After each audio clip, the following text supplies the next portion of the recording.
QuickBooks Pro Desktop 2021 Reports Overview. Let's get into it with Intuit's QuickBooks Pro Desktop 2021.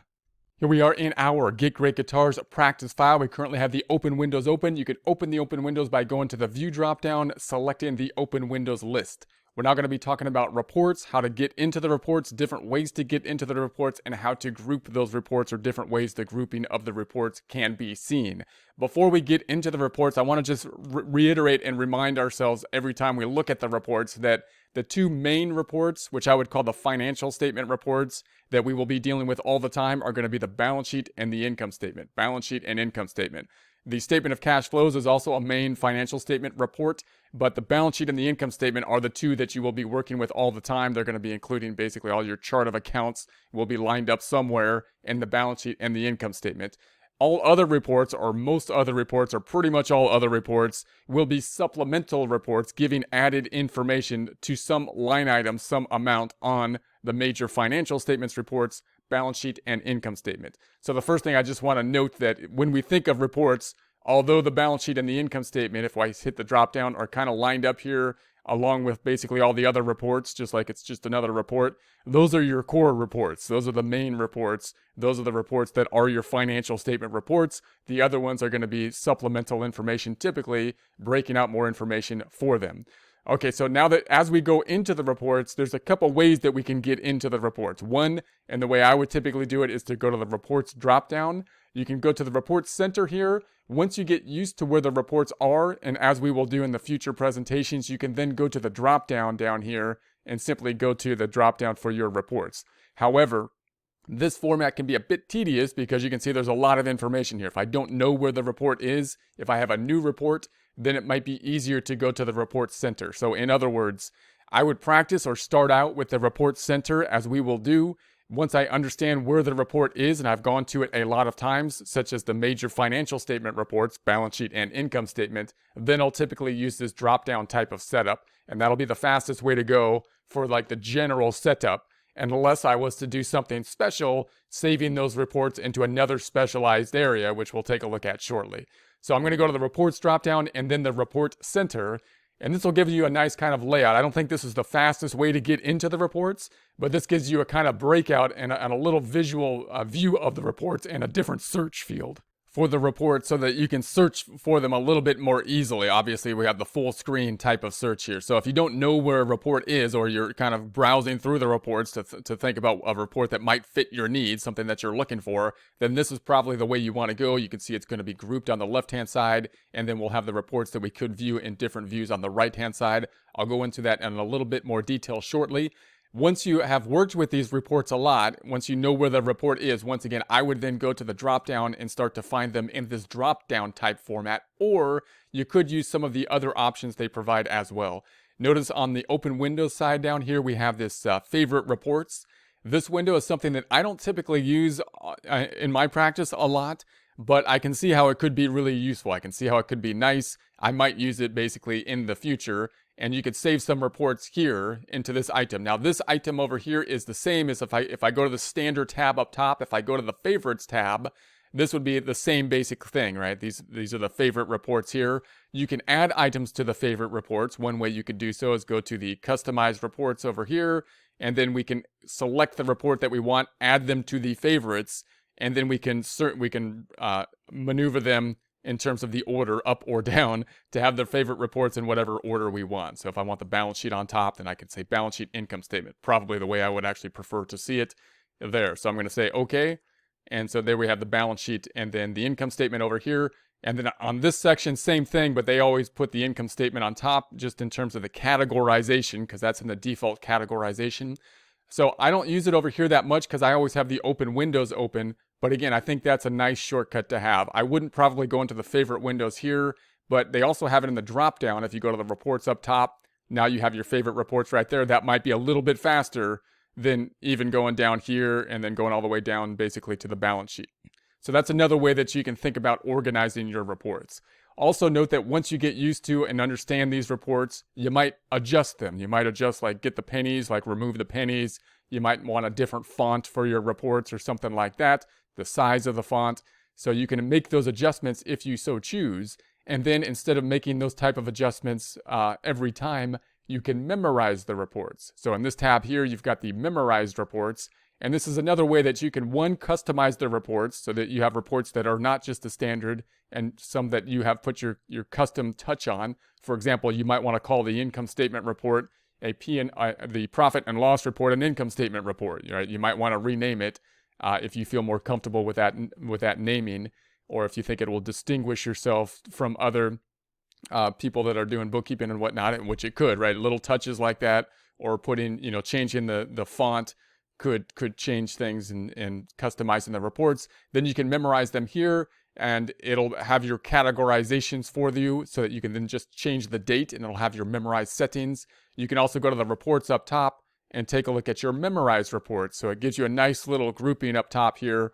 So that could make it faster to go to as well. So if you start to use the memorized reports a lot, it might make it a little bit easier if you spend some time to group your memorized reports to go to them specifically up here.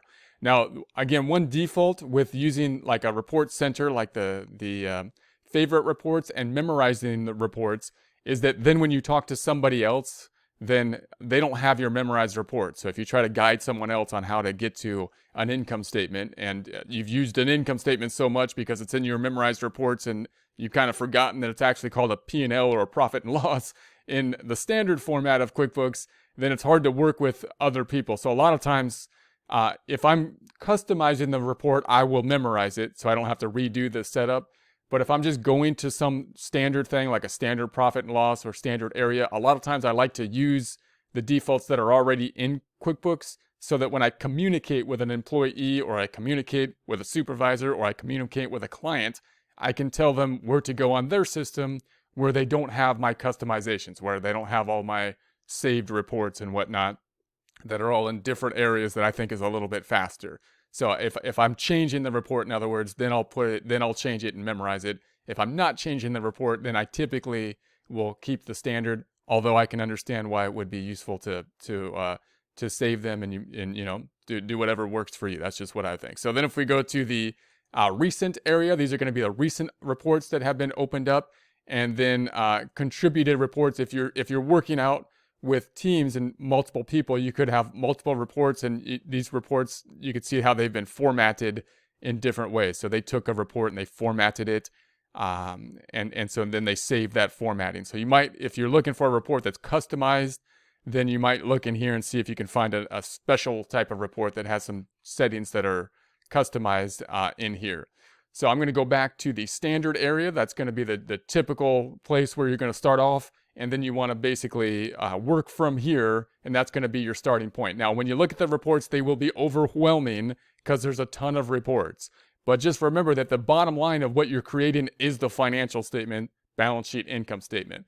So what you want to think about is the balance sheet and the income statement. So that's going to be in the company and financial. Company and financial. Here's the profit and loss standard. So they put the income statement reports on top, which they call profit and loss. That's going to be the first terminology thing. That's going to be kind of a QuickBooks type of terminology, or in the accounting world, if you learn just financial accounting, you'll typically say income statement. And then if you work in QuickBooks, you might say profit and loss statement. Same kind of thing, activity statement, performance type statement. We'll talk more about these reports in the future, but just that's going to be your standard report here. And then down below, you will have the balance sheet. So that's going to be down below all the income statement stuff. Then they got the whole balance sheet grouping down here. Your standard ones are the balance sheet standard and the income statement standard. Those are the ones that you'll be starting to work with all the time. Those are your default. You're going to those all the time to check what happens. That's where all your chart of accounts will appear. If you're hitting any of those accounts, they will appear here. The other reports are going to be supplemental to these two reports. So when you're trying to say, well, what's the impact of a transaction that I did something like on the home page? If I go back to the open windows and you're saying I entered some of these transactions, what's the impact on the reports? And then you go over to the reports here and you're like, well, I'm overwhelmed with the number of reports. I don't know what happened. I don't even know which report was affected by it. Well, you start with the balance sheet and the income statement, because that, if there's an impact, there will be an impact there. And then you think about whether or not there's some supplemental statement that's going to give more information, another report that's important, such as an accounts receivable supplemental report, breaking out accounts receivable by customer, or accounts payable supplemental report, breaking out who you owe by vendor. And so that's the way you kind of want to picture it. So if we go through these standard reports up top, then we've got the profit and loss, the standard report, we got the more detailed report, which is going to be the same information, but of course giving more detail to it.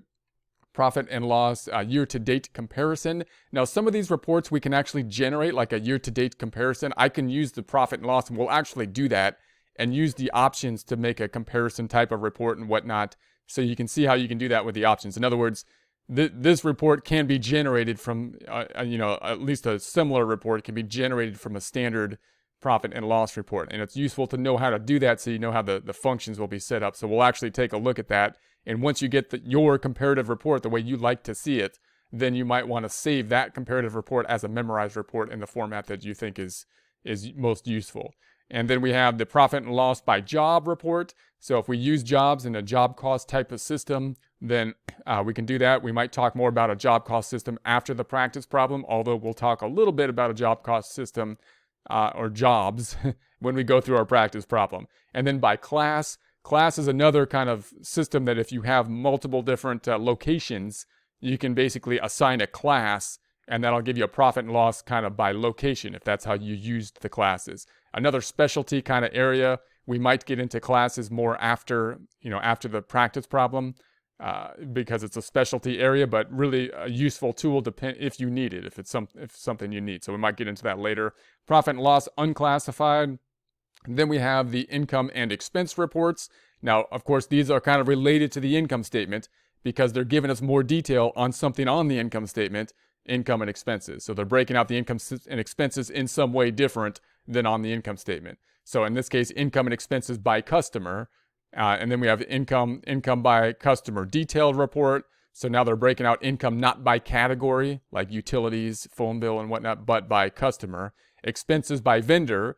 So same kind of thing, except now we're on the expense side of things, breaking out the expenses not by category. I'm sorry, income up here would be not by category, like sales or revenue or just income line items, but rather by customer. Down here, expenses on the income statement would be broken out by category, like the utilities bill, telephone bill. Here they're going to break it out by who we paid to, by vendor, and then we have some graph type of reports. Now here's our second major category of reports, that being the balance sheet reports. So the balance sheet's the other main financial statement. So you're going to be using the balance sheet standard all the time, most likely. And then the other reports are going to be dealing with basically balance sheet where you stand at a point in time, giving supplemental information to the balance sheet. Balance sheet detail gives you more detail, same information, more detail. Balance sheet summary is going to give you basically less detail. And notice the reason you're going to use the balance sheet standard is because it will typically give you all the accounts, kind of the detail of at least the detail of the accounts that you will basically be using. Now, if you want to provide the data to somebody who just is like a bottom line type person, or they're going to get overwhelmed by too many numbers, then you might want to start off providing the summary report, which will basically group the items down into less categories. We won't have all the accounts affected, but they'll group them down by type, account type in essence. And then if they want more detail, you'll be ready to give them the standard balance sheet. And if they want more detail, you can give them, the balance sheet detail report. That's often how you want to start off with this reporting or giving the reports, right? Start off with a summary, which is going to be less detailed than all the accounts, then give the standard, and then possibly more detail to somebody else. When you're using the reports, you typically will use the standard because that's going to include the account line items, the actual accounts, and not be consolidating them down to account type categories. So then we got the balance sheet previous year comparison. Again, a comparative report, one that we can generate and will do so in the future just to practice how we can use our report settings from a summary balance sheet. So you can make like a comparative report from basically a standard balance sheet using the functionality of the report settings. And then we have some net worth graphs down here. Then we have the cash flow. Now, the cash flow report is a standard financial report as well, but it's always kind of on the side because the balance sheet and the income statement are the main two reports that are actually going to be using the accounts that you set up, all the accounts you set up in the general ledger. The statement of cash flows is going to take those numbers and twist them and change them to basically a cash flow type of system, or at least back into kind of a cash flow type of system, which is going to be important and useful to look at, but it's not one of the major two reports that you're going to be considering all the time every time you make a transaction, because you might want to look at the impact on the cash flow, but the balance sheet and the income statement are going to be the two that you're always going to be going back and forth to, and then looking at the cash flow statement usually kind of periodically to figure out the cash flow. So although it is a major financial report, and it will be there when you look at the financial reporting, it's not one of the two that you think of as the primary things that will be constructed. In other words, it's always constructed after the balance sheet and the income statement. The balance sheet and the income statement are constructed from the data input, which you will be doing here. All these transactions, you can think of them as constructing the balance sheet and the income statement. And then the profit and loss statement will be constructed from the balance sheet and the income statement. There'll kind of be an adjustment of those statements after they have already been constructed. You don't make the statement of cash flows, in other words, first, before the balance sheet and the income statement. Okay, so then we have all this other stuff is going to be kind of supplemental to the balance sheet and the income statement. So if I look at the customer and receivables, this is going to be a supplemental report typically to the accounts receivable on the balance sheet, the report that represents people owing the company money, and or the sales number, the report on the income statement representing the revenue that we have. Now, the accounts receivable number is just going to be one line item on the balance sheet representing people owe us money. So what do we need to know beyond that? Well, of course, we need to know who owes us the money and how old it is so that we can collect on it. So that's what our AR aging will do. It'll break out by who owes us the money, by customer, and then it'll break out how old the particular payments or that need to be paid to us are, so that we can then go about collecting on it. So we have the AR aging detail, which will give us more detail, breaking it out to the actual invoices. We'll take a lot more detail to look at many of these reports in the future. It'll be overwhelming. We'll go over a lot of them. This is just kind of a recap of them. So then we've got the graphs on the accounts receivable, open invoices. Invoices are the things that are going to be creating, the sales, and these are the ones that have not yet been paid. So it's kind of supporting the sales item on the income statement. Collection reports, average aging to pay summary, and the average days to pay reports. It's going to help us to see our turnover, kind of, how fast we're collecting on the receivables. So then we have the sales reports. Now, sales is going to be another name for like revenue or income. So when we think about sales, we're thinking about reports that are going to be helping us support the major financial report of the income statement, top line item, revenue or income or sales. So we have sales by customer, breaking out the sales not just by one line item on the income statement, but now by who we made the sale to, by customer. Sale by customer detail, so then we get more detail on the sale by customer, breaking out the actual sales items, the invoices and the sales receipt. Sales by ship to address, so we can organize the sales that we made by where we shipped them to. Pending sales and sales graphs that we can have. And then we also have sales by item. So when we think about the line item on the income statement, revenue, we can break it out by who paid us that revenue, customer, or by what we sold, item, inventory, or service item. What did we actually do to earn the revenue? So we can break out these supplemental reports.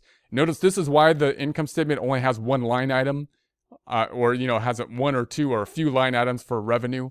We're not going to break out revenue on the income statement by who paid us, in other words, even though we want that detail, because we can break out that detail with these supplemental reports. We're not going to have the income by item, by what we do, by product or service, or at least not by every product or service, because that would overwhelm the income statement.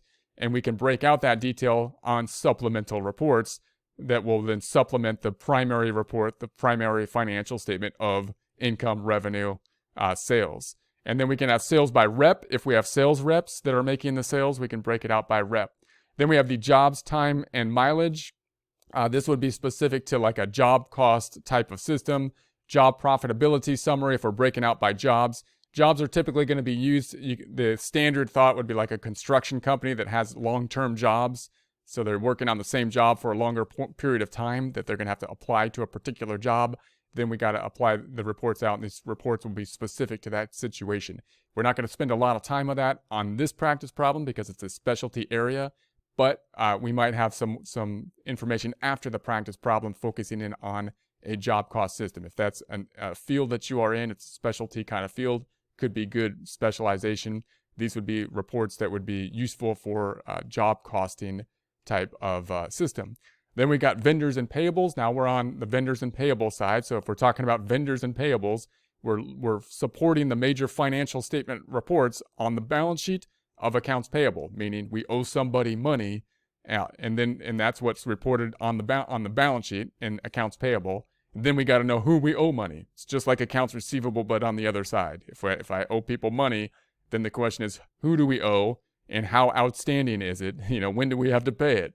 So we have now an AP aging report that breaks out who we owe, the accounts payable on the balance sheet, giving us more detail of it, breaking out the vendor and how old those items are. We have the AP aging detail, which will give us that same information, but also give us more detail like the actual bills that we have. And then we have the accounts payable graph. Then we have vendor balances.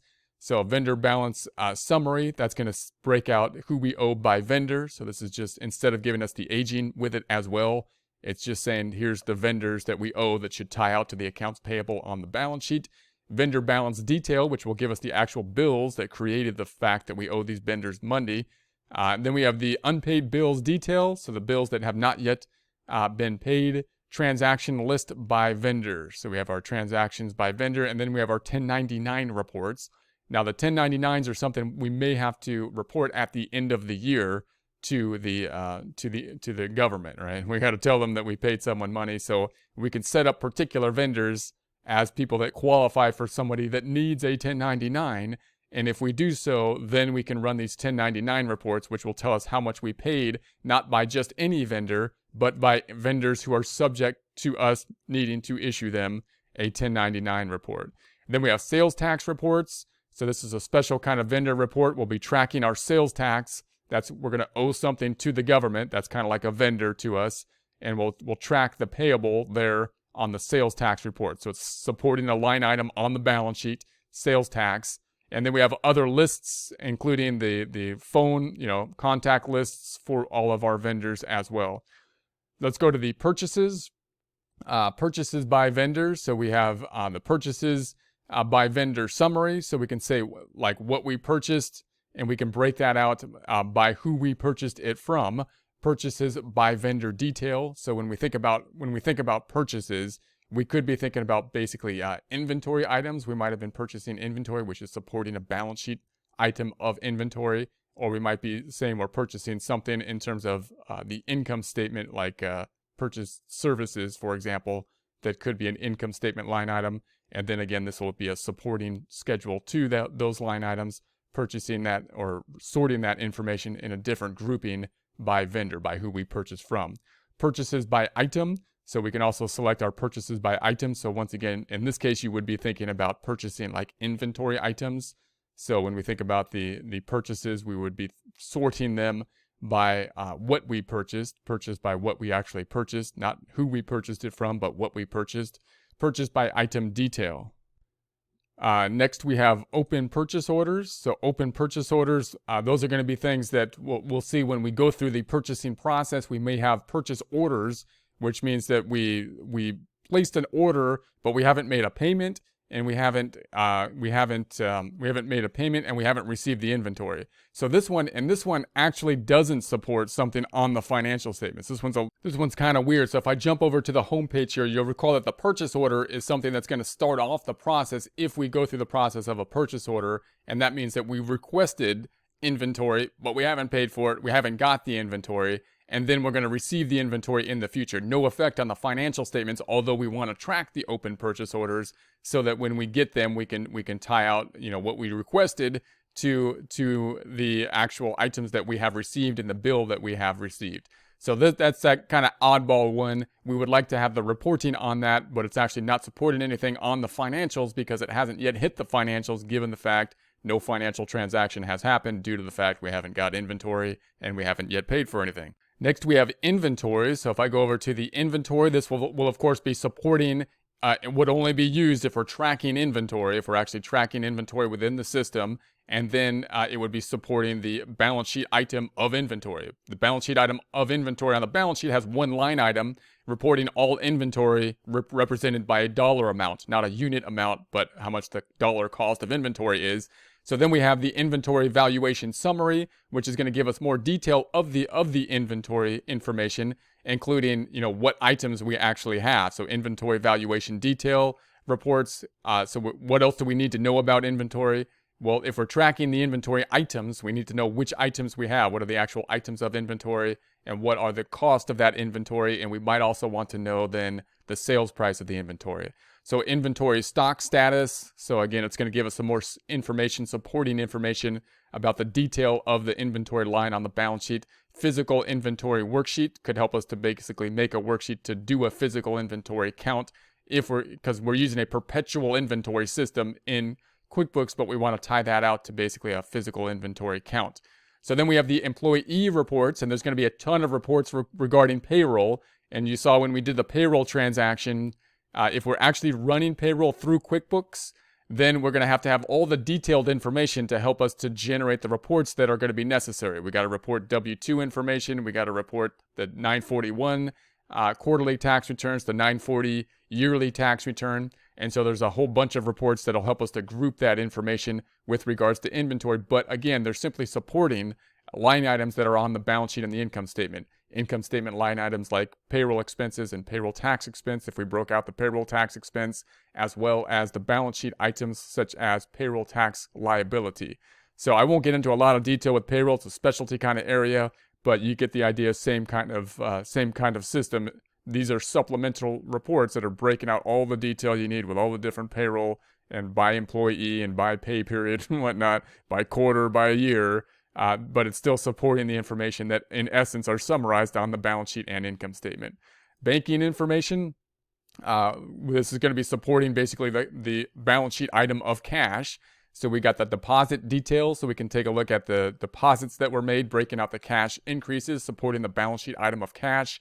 We've got the check detail, breaking out the decreases to the checking account. With the check detail, we have got the missing checks. We've got the reconciliation discrepancies and the previous reconciliation. That would be the bank reconciliation. Huge internal control that we'll talk about in a future section. Then we've got the accounting and taxes reports. The reason these are typically down here in accounting and taxes is not because they're not useful to non-accountants or whatever, but it's because anything that uses debits and credits, they put down here generally. That's like kind of the general rule. So QuickBooks is going to try to put something in terms of plus and minus on the reports. And if it defaults to the debits and credits, which still are basically the building blocks of the financial statements, although you can kind of make plus and minus work, it doesn't work in all situations. Debits and credits are actually still more efficient to use. So if you use debits and credits, then they'll be down here. So the trial balance, really useful reports. Even if you don't understand debits and credits, we will take a look at it from time to time as we go through, because it really gives you a summary of balance sheet and income statement in the most condensed format that you can, which is quite useful oftentimes. Then we've got the general ledger breaking out all the detail, which is kind of like a transaction detail report when you use the zoom down feature, but more formal. This is the GL. This is the general ledger. Transaction detail by account report, similar to kind of like a general ledger type of report. We have the journal, which will give you like a journal entry format of transactions, the actual transactions by transactions. We'll take a look at that when we do the adjusting entries.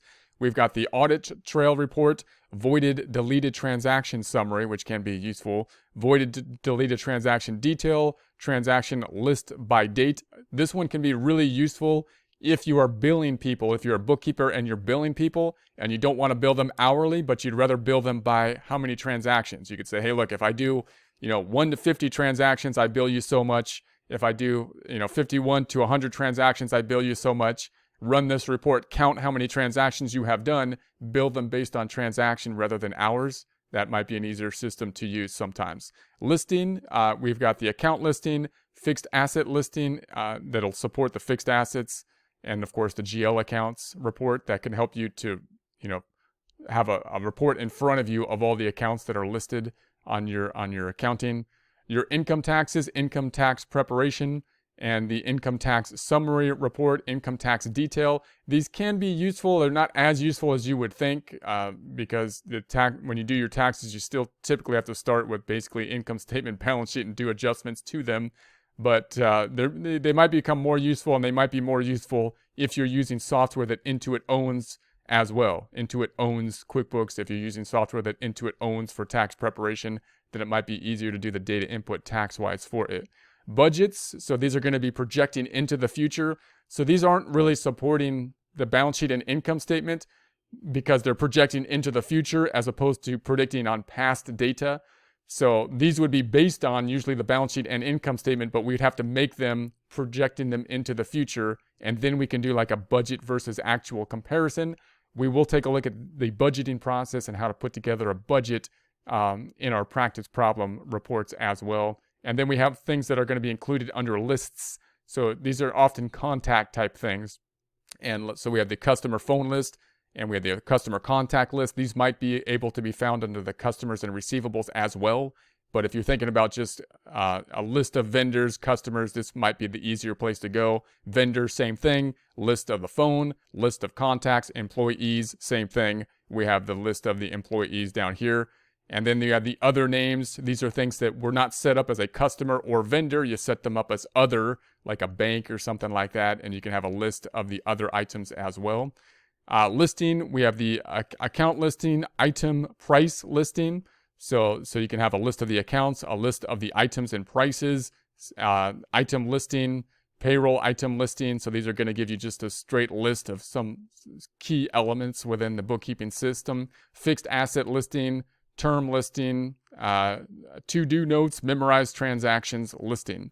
So that's going to be the general rule. So again, remember, the bottom line is I would use this feature in order to first search for reports. Then once I get used to them, I will then search for them typically in the drop-down type of feature, which I think is faster. If I modify the reports, I'll typically put them into a memorized reports to memorize that format, which you can find through the drop-down at memorized reports as well. And just remember that all reports typically, almost all reports as we saw, will be some kind of detail to the major financial statement reports, balance sheet and income statement. Those are the reports you're going to start off with. If you have any question about a transaction and whatnot, start there. Then think about the more detail that you might want from it.